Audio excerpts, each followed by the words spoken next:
How to redeem Vbucks on Epic Games. Hello everyone, welcome to our YouTube channel. We're thrilled to have you join us today, and in this video we'll provide you with a detailed guide on how to redeem Vbucks on the Epic Games platform. So if you're looking to learn how to redeem Vbucks on your account, you've come to the right place, as we'll discuss all the necessary steps you need to follow in this video. So to get started, the first thing you want to do is open your web browser and then type in store.epicsgame.com and hit enter. Then make sure that you're logged in with your specific account. Now, after logging in, look for the account icon, which is typically located in the upper right corner of the screen.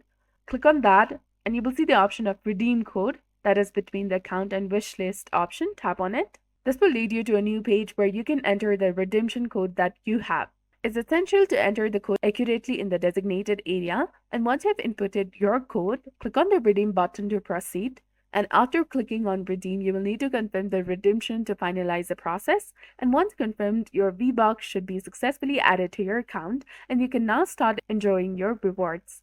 So that wraps up the process for redeeming the Vbucks on Epic Games. So thank you for joining us today, and we hope you found this guide helpful. So have a great day and happy gaming. And don't forget to subscribe to our YouTube channel for more helpful content and updates.